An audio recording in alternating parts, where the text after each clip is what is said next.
j'ai découvert une clé majeure pour avoir de l'impact dans la vie. Dieu m'a dit, si tu peux recevoir la parole procédant de ma bouche, il est impossible que ta vie manque d'impact. C'est pourquoi Jésus a dit, l'homme ne vivra pas de pain seulement, mais de toute parole qui sort de la bouche de Dieu. Un chrétien qui veut vivre triomphalement doit traiter avec la parole jusqu'à ce qu'elle commence à venir à lui. Si la parole ne vient pas encore à vous, tout ce que vous voyez n'est qu'un mirage. La Bible dit que ce monde a été créé par la parole. Toutes choses ont été faites par elle, et rien de ce qui a été fait n'a été fait sans elle. Ainsi, tout ce qui ne vient pas à vous par la parole est une illusion qui finira par disparaître avec le temps. Mais si c'est la parole qui l'a révélée, si c'est la parole qui l'a donnée, si c'est la parole qui l'a produit, même si l'enfer entier se déchaîne, vous tiendrez debout et rien ne pourra vous l'enlever, parce que c'est la parole qui soutient ce monde. C'est pourquoi la vie triomphante dépend de notre interaction avec la parole procédant de Dieu. Je peux vous assurer que beaucoup de chrétiens ne reçoivent pas la parole de Dieu. Vous savez pourquoi? Recevoir la parole de Dieu est un ministère. Si vous voulez atteindre le point où vous recevez la parole de Dieu, vous devez vous soumettre au ministère de la parole. Dans les Actes des Apôtres, chapitre 4, verset 4, les apôtres disaient qu'ils ne négligeraient pas la parole pour servir aux tables. Ils ont déclaré qu'ils se consacreraient à la prière et au ministère de la parole. Ils avaient un monde à conquérir. Ils savaient que la faveur humaine est une bonne chose, mais qu'elle ne suffit pas.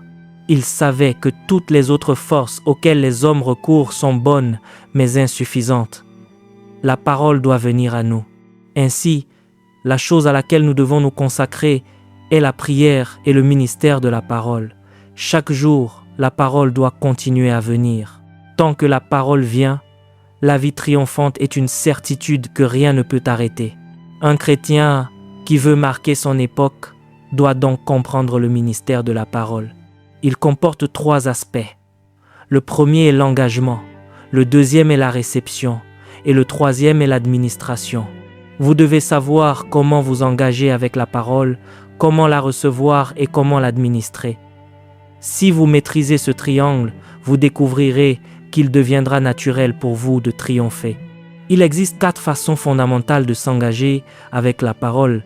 La première est la lecture, la deuxième est l'étude, la troisième est la méditation et la quatrième est l'obéissance. Ce sont les 4 voies bibliques de base pour entrer en contact avec la parole.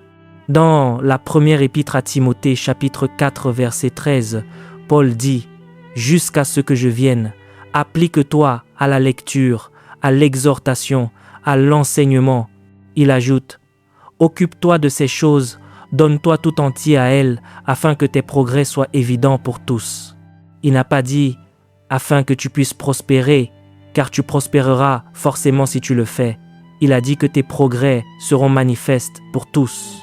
La première chose que Paul a soulignée est donc la lecture. Appliquez-vous à la lecture.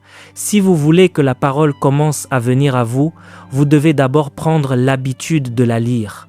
À l'époque des pères de la foi, ils s'asseyaient pour lire. J'étudiais les livres de Kenneth Hagin et il racontait comment ils s'asseyaient pour lire différentes versions. Ils n'avaient même pas le privilège que nous avons aujourd'hui, où il suffit de prendre son téléphone pour comparer plusieurs versions simultanément. Il rassemblait 7 Bibles pour les lire. Son fils racontait qu'il partait à l'école et que son père lisait, qu'il revenait et que son père était toujours en train de lire, et ce jusqu'à la nuit. Il demeurait là.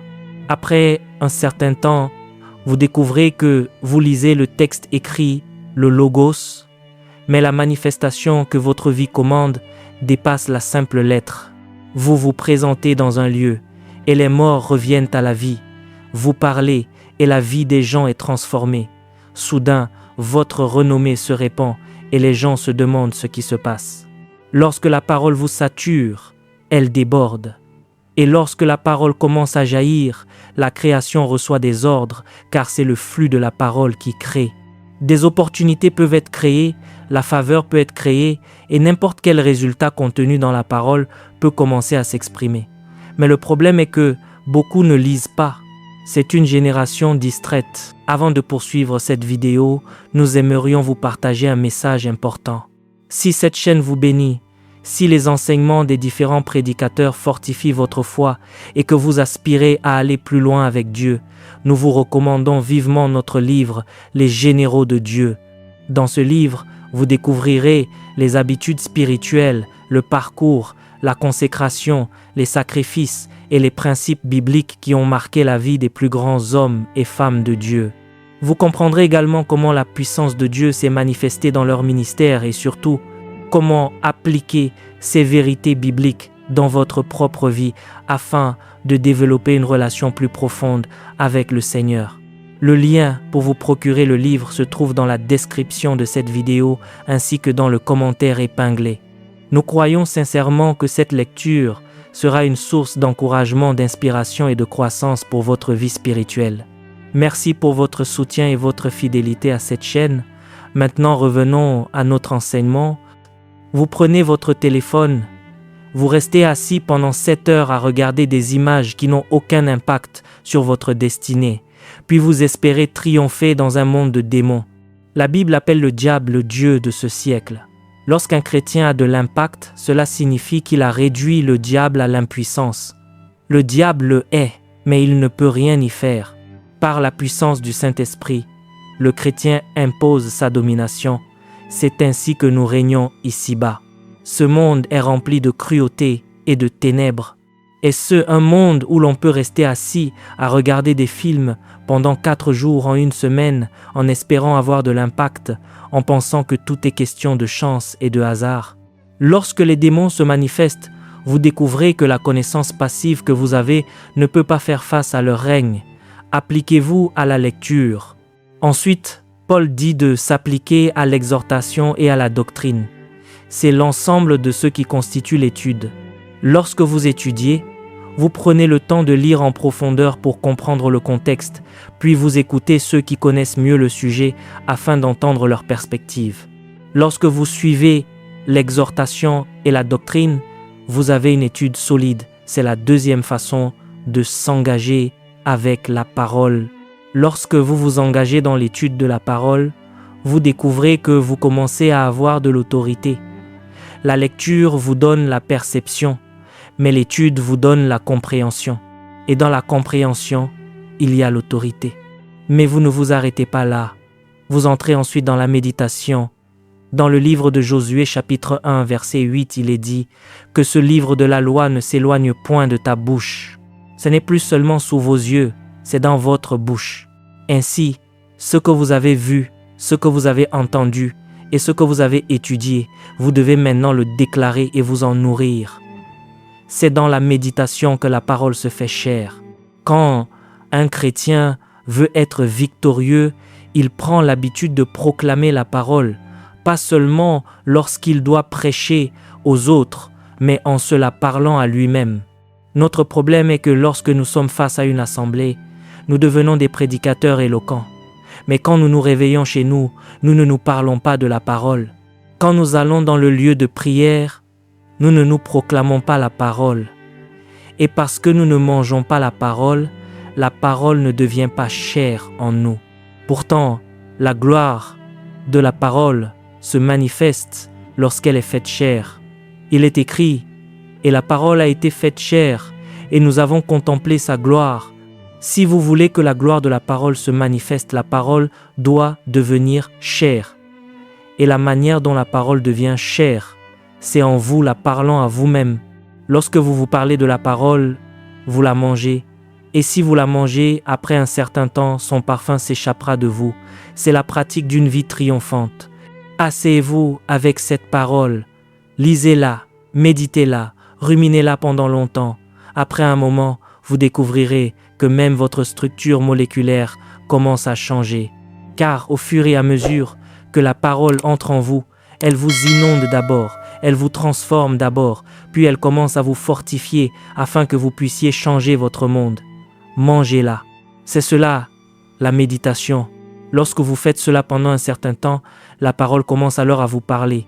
C'est là que l'obéissance est requise. Alors que vous vous engagez avec la parole, vient un moment où la parole s'engage avec vous. Vous vous réveillez et Dieu vous dit, va donner 2 millions à cet homme. Vous dites, Seigneur, est-ce un démon?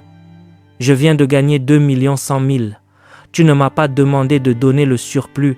Est-ce vraiment les 2 millions que je dois donner? Je pensais qu'il était écrit d'aimer son prochain comme soi-même et non plus que soi-même. Comment puis-je faire cela? Et Dieu garde le silence. Si vous n'obéissez pas, vous ne progresserez pas. L'autre aspect de l'obéissance est la bénédiction. C'est pourquoi, dans Josué chapitre 1, verset 8, il est dit que c'est en agissant fidèlement selon tout ce qui est écrit que vous réussirez. Il n'est pas dit que Dieu rendra votre voie prospère, mais que vous rendrez votre voie prospère et que vous aurez du succès. C'est là qu'intervient la vie triomphante. Vous devez donc maîtriser l'art d'obéir à la parole. Si vous vous engagez avec la parole s'engage avec vous. Et si la parole commence à s'engager avec vous, vous commencez à lui obéir. C'est la première dimension du ministère de la parole. Maintenant que la parole commence à venir à vous et que vous voyez les manifestations qui s'ensuivent, vous aiguisez votre capacité de réception pour recevoir davantage. C'est là qu'intervient l'art de recevoir la parole. Il faut beaucoup d'intelligence spirituelle pour continuer à recevoir la parole de Dieu. Une partie est liée à la vertu, une autre à la prière. Mais il faut un engagement spirituel pour recevoir la parole continuellement. Par exemple, regardez ce que dit la Bible dans l'épître de Jacques, chapitre 1, verset 21, sur l'une des façons de recevoir la parole. Maintenant que vous obéissez à la parole et que vous avez vu un résultat, vous vous positionnez pour continuer à recevoir. Il est écrit, c'est pourquoi rejetant toute souillure et tout excès de malice, recevez avec douceur la parole qui a été plantée en vous. Vous obéissez à la parole et après un temps, il y a une exigence de douceur et d'humilité. Il existe des dimensions de la parole qui ne viendront à vous que si vous maintenez une posture d'humilité. Car lorsque vous devenez orgueilleux, la parole cesse de venir. Vous découvrez alors que la lecture et la méditation vous amènent à un certain niveau, mais que Dieu veut désormais que votre caractère devienne le récepteur par lequel la parole est saisie. Vous passez ainsi de l'engagement physique à une transformation intérieure. Quand les gens vous offensent ou cherchent à vous rabaisser, au lieu de répondre selon la chair, vous savez que si vous activez la chair, elle étouffera vos sens spirituels. À cause de la parole, alors que vous auriez pu leur prouver votre importance en disant que vous possédez cette voiture et que vous avez simplement choisi de venir à pied, vous vous rappelez que c'est l'attitude d'humilité qui reçoit la parole. Vous dites alors que tout va bien, vous les bénissez et vous les laissez repartir. Vous ne pouvez pas vous passer de la parole qui vient à vous. L'humilité devient ainsi une antenne et vous avez besoin que cette antenne fonctionne pour progresser. Voyez-vous comment Dieu agit? Alors que Dieu vous fait triompher, il vous transforme également au même moment. Après un certain temps, vos bénédictions commencent à vous ressembler. Quand les gens vous voient, ils ne voient pas seulement ce que Dieu a fait pour vous, ils voient le Dieu qui est en vous, parce qu'éventuellement vous êtes devenu semblable à votre Dieu. Tout cela est lié au fait de recevoir encore et encore.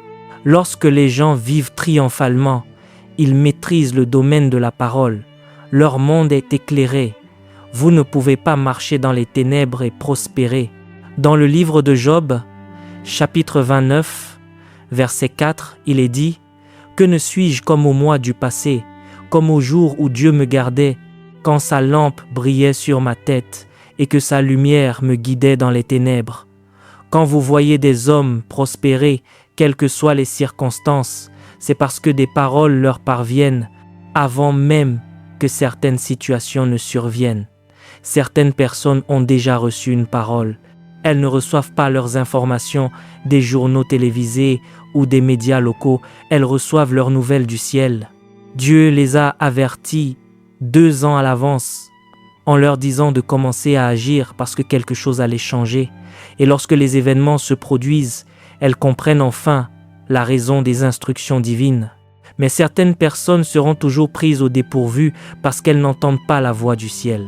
C'est pourquoi, bien que des récipients d'huile aient été versés sur elles, leur vie n'a pas avancé. Ce sont là des moyens sûrs de vivre triomphalement. Engagez-vous avec la parole. Demandez-vous à quelle fréquence vous entendez Dieu. Si vous n'entendez pas Dieu fréquemment, vous prenez de grands risques, car il est dangereux de se retrouver bloqué sans que Dieu ne parle face aux circonstances de la vie. Mais lorsque vous entendez Dieu, vous devenez maître des circonstances. Dans le ministère de la parole, il doit y avoir de l'illumination. Le psalmiste dit « Ta parole est une lampe à mes pieds et une lumière sur mon sentier. Je continue d'écouter et à mesure que je reçois, je continue de voir. Je sais où aller, je sais quelle étape franchir et ma vie est un succès ininterrompu. » Ainsi, lorsque vous rencontrez un homme qui fonctionne par la parole, vous vous demandez ce que Dieu pourrait faire de plus. Il est la définition même des bénédictions de Dieu. Ainsi, il y aura toujours une suite, car cela va de gloire en gloire. Son sentier devient comme le sentier du juste, dont la lumière resplendit de plus en plus jusqu'au milieu du jour, d'un niveau de gloire à un autre niveau de gloire. Mais le secret réside dans l'illumination qu'il ne cesse de recevoir. Considérez la vie d'Isaac. Il voulait se montrer ingénieux et lorsque les gens migraient vers l'Égypte, il les a suivis, cédant à l'illusion de la facilité. Mais Dieu lui a dit « Reste en Guérar, c'est dans ce pays que se trouve ta bénédiction. » Imaginez s'il était allé en Égypte. Mais dans cette terre-là, la Bible dit que cet homme devint grand, qu'il alla grandissant et qu'il devint extrêmement puissant au point que les Philistins lui portèrent envie. Un seul homme peut ainsi devenir si grand qu'une nation entière l'envie. Il était plus puissant que la nation, mais une seule instruction en était la cause. Reste en Guérar. Cela ne semblait ni spirituel ni grandiose. Reste en Guérar. Dans ce pays, tu seras béni. C'est tout. Finalement, il est devenu plus grand que toute la nation. Si vous manquez les paroles qui procèdent de Dieu, vous rencontrerez des difficultés. Car peu importe où la parole vous trouve, elle vous transportera là où vous devez être. Concernant Joseph, la Bible dit dans le psaume 105, verset 19, qu'il était en prison jusqu'au moment où sa parole est arrivée. C'est lorsque votre parole arrive que votre vie triomphante commence. Il est écrit qu'on lui avait lié les pieds avec des chaînes, qu'il avait été mis au fer. La chaîne n'est pas votre problème. Le problème est la sécheresse due à l'absence de la parole. Si la parole vient, vous verrez à quel point les chaînes sont impuissantes. Si la parole vient, vous verrez à quel point les fers sont inefficaces. La Bible déclare « Jusqu'au temps où arriva ce qu'il avait annoncé et où la parole de l'Éternel l'éprouva. Puis le roi le fit délier. Comment le roi est-il entré en scène? La parole était arrivée et instantanément, un homme sort de prison pour devenir le maître des sénateurs. Un homme sort de prison et devient le gouverneur de la maison du roi. Vous vous demandez, quelle est cette structure? On ne peut l'expliquer. La parole est la structure. Vous pensiez peut-être qu'il fallait fréquenter l'école des savants égyptiens pendant 7 ans ou l'école du leadership pendant 14 ans. Mais pendant qu'il écoutait la parole, il était en formation et au moment où la parole est arrivée, tous ses cours étaient achevés. Ainsi, vous pouvez passer de la prison au palais en fonction de ce que vous avez entendu. Des gens courent dans tous les sens en pleurant et en parlant de leur chaîne. La chaîne n'est pas le problème. Les fers ne sont pas le problème. Le problème est que vous n'entendez pas. Les nouvelles viennent du ciel. Dès que vous commencez à capter les vôtres, vous découvrez que votre progression devient constante. Vous les saisissez. La parole se saisit. Vous la captez parce que des fréquences circulent. Alors que nous sommes assis dans cette pièce, des fréquences passent. Des ondes de télévision et de radio traversent ce lieu. La raison pour laquelle vous ne les entendez pas est que cet endroit n'est pas conçu pour recevoir les ondes radio. Mais quand vous avez une antenne, vous découvrez qu'il y a tant de messages diffusés partout en ce moment même. L'espace en est saturé. Si vous voulez avancer, vous devez réveiller votre antenne. Et le moyen de réveiller votre antenne est de vous engager avec la parole. Engagez-vous avec la parole jusqu'à ce qu'elle commence à venir à vous. Vous dormez, une parole vient, vous vous réveillez, vous l'écrivez, puis vous vous rendormez. Vous découvrirez alors que vous pouvez dormir et prospérer, car chaque fois que la parole vient, la prospérité y est rattachée. Pendant ce temps, d'autres peinent. Simon-Pierre a dit « Nous avons travaillé toute la nuit sans rien prendre. Il ne s'agit pas de peiner. Le domaine spirituel est régi d'une manière bien précise. Je sais que vous avez travaillé toute la nuit. Je sais que vous êtes des pêcheurs expérimentés, que vous avez du métier et que ce lac est votre domaine. Mais Jésus est la parole de vie. Il dit « Avance en pleine eau et jetez vos filets. » Ils ont répondu « Nous connaissons ce métier. Nous le pratiquons depuis notre enfance, mais sur ta parole nous jetterons le filet. Suivez la parole et voyez la différence. » Lorsqu'ils ont lancé le filet en profondeur, imaginez l'expression de leur visage. N'était-ce pas le même courant marin qu'ils maîtrisaient depuis 20 ans? Mais la parole était venue. Celui qui a créé l'océan et les poissons a parlé, et quand il parle, tout s'aligne. Il ne s'agit donc pas de s'épuiser au travail, il s'agit de la parole. Voulez-vous être victorieux? Payez le prix pour entendre la parole. Payez-en le prix. Lorsque vous entendrez, vous triompherez. C'est la clé. Et une chose que cette conférence fera pour vous, c'est d'ouvrir vos oreilles. Si vos oreilles s'ouvrent durant cette conférence, vous serez stupéfaits de ce qui vous arrivera dans 3 mois. Certains d'entre vous n'arriveront pas à le croire, mais ce sera trop réel pour être niais.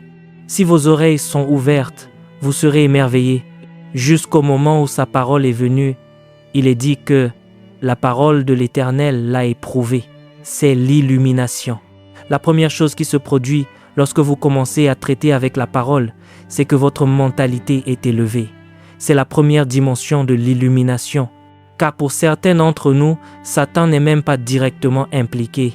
Le problème vient de la mentalité de notre village d'origine. On vous dit de dire merci. Et vous répondez que les hommes ne disent pas merci. Vous risquez de périr dans cette attitude. Dites simplement merci, exprimez votre gratitude. Votre orgueil vous fait croire que tout le monde vous observe alors que chacun poursuit son propre destin. C'est votre petitesse qui vous fait croire que le monde entier a les yeux fixés sur vous. Personne ne cherche à vous intimider. Dites merci, soyez reconnaissant et avancez. Quand la parole vient, la première illumination consiste à transformer votre façon de penser. C'est la connaissance spirituelle, la gnosis. Elle commence à vous aider à penser à une fréquence supérieure, une fréquence divine. Vous pensez mieux, vous analysez mieux, vous raisonnez mieux et vous devenez plus productif. Certaines personnes ne progressent pas parce que la peur les a paralysées, la peur de l'inconnu.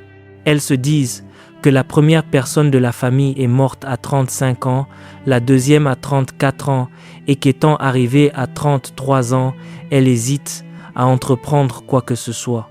Rassurez-vous, vous venez peut-être de cette famille, mais vous êtes aussi en Christ. Si quelqu'un est en Christ, il est une nouvelle création. Les choses anciennes sont passées. Voici, toutes choses sont devenues nouvelles. Je ne regarde pas à ce qui se passe dans ma lignée de sang, je regarde à ce qui concerne ma classe spirituelle. Je n'ai pas seulement une famille biologique, j'ai aussi une famille dans le royaume. La dernière fois que j'ai vérifié, Moïse a eu de l'impact, l'apôtre Paul a eu de l'impact, Barnabas et Pierre ont eu de l'impact. Et aucun d'entre eux n'a été détruit prématurément. Ils ont donné leur vie. Dans la famille d'où je viens, on ne peut pas nous ôter la vie de force. C'est le commandement que nous avons reçu du Père. Nous avons le pouvoir de donner notre vie et le pouvoir de la reprendre. On ne peut pas me détruire. C'est une meilleure façon de penser. Certains disent que tout le monde est pauvre, pas moi. La Bible dit que Christ, de riche qu'il était, s'est fait pauvre pour que vous soyez enrichis par sa pauvreté. Je suis riche en Christ. Certains parlent de mauvaise chance, mais nous ne fonctionnons pas par chance. Nous provoquons les événements. Voici les miracles qui accompagneront ceux qui auront cru en mon nom. Ils chasseront les démons, ils parleront de nouvelles langues. S'ils boivent quelques breuvages mortels, il ne leur fera point de mal. S'ils marchent sur les serpents et les scorpions, rien ne pourra leur nuire. Nous sommes invincibles. Qu'est-ce que la mauvaise chance? Les choses ne nous arrivent pas par hasard, nous faisons arriver les choses. Jésus a dit, le vent souffle où il veut, et tu en entends le bruit. Mais tu ne sais d'où il vient, ni où il va. Il en est ainsi de tout homme qui est né de l'esprit. Ma mentalité est changée. Certains disent que personne dans leur village n'a jamais atteint une telle hauteur. Mais qui parle de votre village? Il est écrit, vous recevrez une puissance, le Saint-Esprit survenant sur vous, et vous serez mes témoins à Jérusalem, dans toute la Judée, dans la Samarie et jusqu'aux extrémités de la terre. Si ce n'est pas encore mondial, cela n'a pas vraiment commencé. Que je vende de l'eau, des vêtements, que je fasse de la couture ou du ministère, ce sera mondial parce que c'est destiné aux extrémités de la terre. Sans la parole, comment un jeune homme d'un petit village pourrait-il penser ainsi? Mais quand je consulte la parole, je sais que cela doit être mondial. Lorsqu'il les a envoyés, il a dit « Jusqu'aux extrémités de la terre. Aujourd'hui, vous entrez dans un palais, vous saluez des rois et vous n'êtes pas intimidés. Pourquoi? Parce qu'il est écrit que des nations marcheront à ta lumière et des rois à la clarté de tes rayons. Je m'attends donc à ce que les rois viennent. Je ne suis pas surpris quand ils viennent. C'est une chose naturelle qui doit se produire. Les nations viendront à votre lumière et les rois à la clarté de votre aurore. Quand les rois commencent à venir, vous vous dites que la lumière devient plus brillante et vous la rendez plus intense encore. C'est cela, la parole. Écoutez, ne limitez rien de ce que vous faites à votre seule ville. Il est dit que c'est jusqu'aux extrémités de la terre. Pensez à l'échelle du globe. Savez-vous ce que dit Ésaïe chapitre 60, verset 15? Il est écrit que tu étais délaissé et haï, et que personne ne te traversait, mais Dieu fera de toi un sujet d'orgueil pour toujours, un sujet de joie de génération en génération. Quelqu'un m'a regardé et m'a dit que nous étions les hommes de la saison. Je lui ai répondu que nous ne sommes pas seulement les hommes d'une saison, notre héritage nous survivra. Nous vivrons à travers plusieurs générations, l'impact s'étendra sur de nombreuses générations. Ne commettez pas l'erreur de penser que nous allons nous élever puis tomber. Nous ne brillons pas pour nous éteindre aussitôt. Il est dit que le sentier des justes est comme la lumière resplendissante dont l'éclat va croissant jusqu'au milieu du jour. Je sais que mon lendemain sera plus grand que mon présent. Regardez-moi bien. C'est la version la plus humble de moi que vous verrez. Observez-moi demain, je serai meilleur, 1000 fois meilleur, 1 million de fois meilleur. Parce que le sentier du juste est comme la lumière resplendissante qui brille de plus en plus. Laissez la parole changer votre mentalité. Si vous prêchez un message et qu'on vous dit qu'il est grand, répondez que ce sont ceux qui viendront dans 50 ans qui l'apprécieront pleinement, car plus il vieillira, plus il sera frais. Il y a une mentalité que vous devez posséder. Regardez les nations qui ont reçu l'Évangile il y a 100 ans. Un restaurant y est ouvert depuis 150 ans. Pourquoi pensez-vous qu'ici, nous commençons des projets qui s'arrêtent après 15 ou 20 ans? Parce que l'esprit n'a pas été façonné par la parole. Les gens pensent à l'échec. Ils y pensent trop et cela se répercute sur leurs actions. Laissez la parole travailler en vous profondément. C'est pourquoi vous n'avez même pas le temps d'entrer en compétition. Vous êtes trop certain de ce que Dieu vous a donné. Tout ce que vous touchez prospérera. Il n'y a pas de place pour la compétition.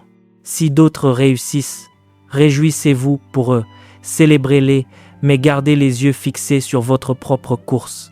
Il est écrit, « Heureux l'homme qui ne marche pas selon le conseil des méchants, qui ne s'arrête pas sur la voie des pécheurs et qui ne s'assied pas en compagnie des moqueurs, mais qui trouve son plaisir dans la loi de l'Éternel et qui la médite jour et nuit.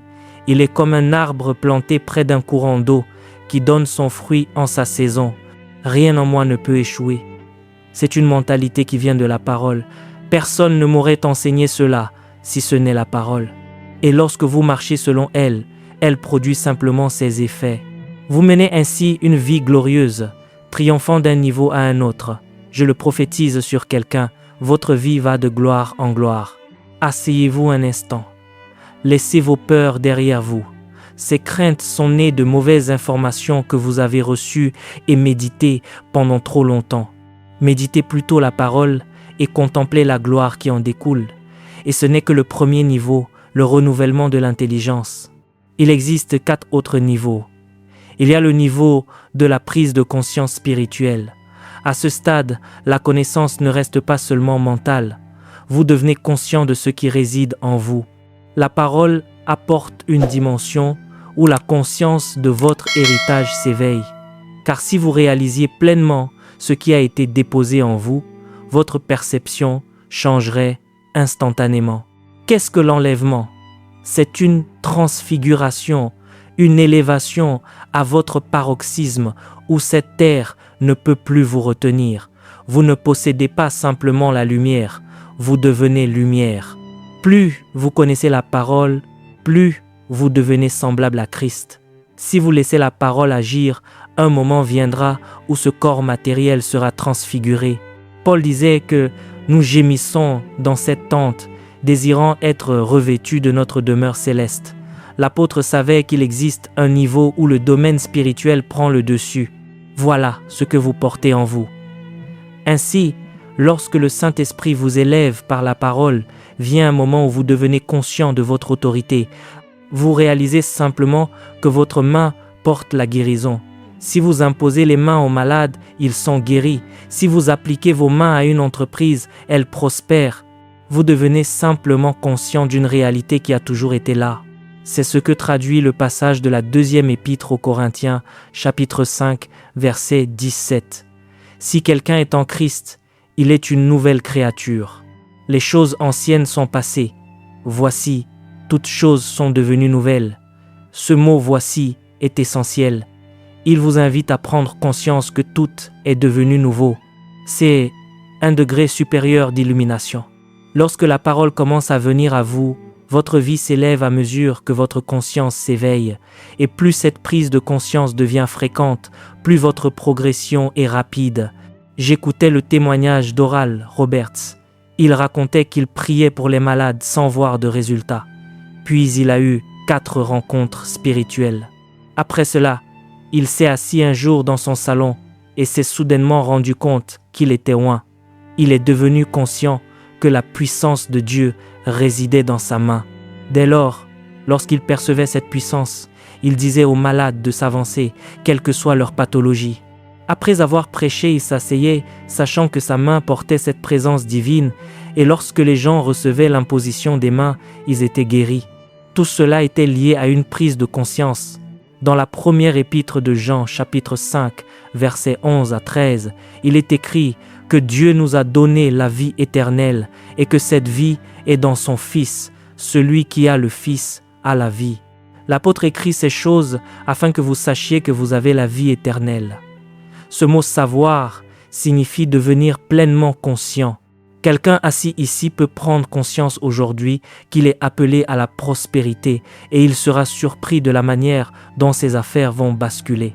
Je vous le dis, il suffit de prendre conscience de votre appel pour que votre ministère ou votre activité prenne une dimension internationale. C'est là l'œuvre de la parole. Vous avez tellement en vous, mais le niveau de conscience demeure souvent trop faible. Avez-vous déjà cherché un peigne partout alors que vous le teniez dans votre main? Vous vous agitez contre tout le monde alors que l'objet est là.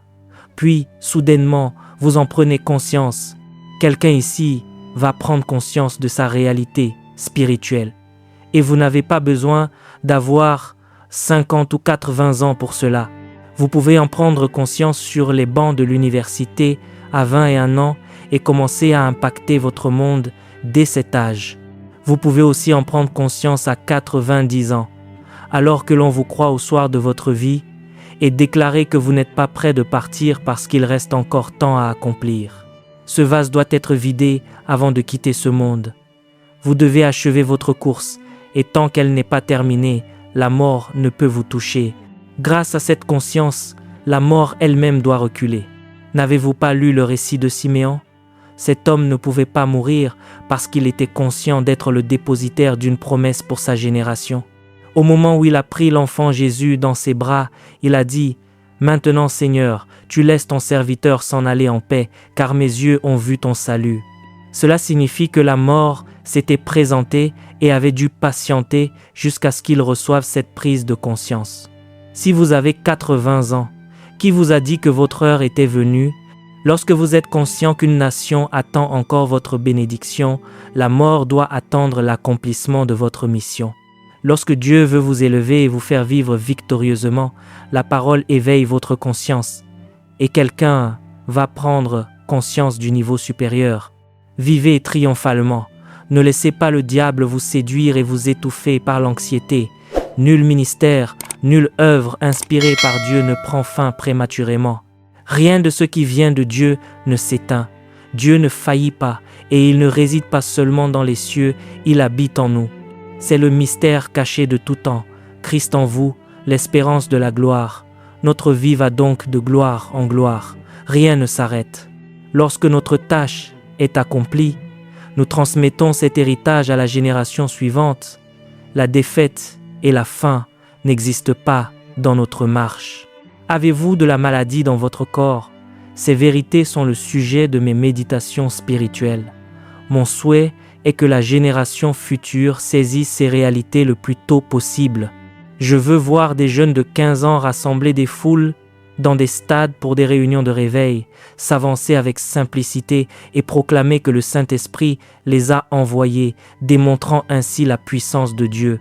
Ils auront la maturité nécessaire pour administrer la grâce et la puissance pour ressusciter les morts, car il est écrit que de la bouche des enfants et de ceux qui sont à la mamelle, Dieu a tiré sa louange. Tant que nous n'atteindrons pas ce niveau, l'impact restera limité. Devenez conscient de ce que vous portez. Au-delà de la simple connaissance et de la prise de conscience, il existe une expérience plus profonde et éprouvée de la parole, la pleine connaissance expérientielle. Vous passez de la simple notion à la révélation, puis à la démonstration tangible. À ce niveau supérieur, vous ne faites pas que percevoir occasionnellement les réalités spirituelles. Vous y demeurez continuellement. On peut être conscient que Dieu veut guérir lors d'un service et agir avec audace, mais on peut aussi marcher dans une atmosphère de guérison permanente où la présence de Dieu est devenue une réalité palpable. C'est le niveau auquel la parole peut vous amener. C'est pourquoi, dans la deuxième épître de Pierre, chapitre 1er, versets 3 et 4, la Bible dit que sa divine puissance nous a donné tout ce qui contribue à la vie et à la piété, au moyen de la connaissance accomplie de celui qui nous a appelés par sa propre gloire et par sa vertu. Cette expérience continue vous fait vivre perpétuellement dans le domaine de la gloire. C'est votre réalité quotidienne. C'est là que les pères de la foi sont arrivés, devenant les dépositaires des bénédictions divines. Quand un tel homme s'apprête à rejoindre le Seigneur, il connaît le moment de son départ. Il demande qu'on lui prépare un repas afin que son âme bénisse ses enfants, car il sait qu'il détient la bénédiction en lui. Il ne s'agit pas d'un souhait incertain. Il sait qu'il possède cette autorité. Et lorsqu'il parle, il prononce des paroles qui dépassent les lois humaines. Isaac disait à son fils, « L'odeur de mon fils est comme l'odeur d'un champ que l'Éternel a béni. Que Dieu te donne de la rosée du ciel. » Il savait qu'il possédait l'autorité de dispenser les trésors célestes. De même, Jacob, devenant accompli dans cette dimension, rassemble ses fils et leur déclare qu'il va leur annoncer ce qui leur arrivera dans la suite des temps. Il ne se contente pas de les bénir, il façonne leur avenir par la parole. Il avait l'autorité nécessaire pour le faire. Il a dit à Ruben, « Tu es mon premier-né, ma force et le commencement de ma vigueur, mais impétueux comme les eaux, tu n'auras pas la prééminence. » Il a ainsi modifié sa destinée.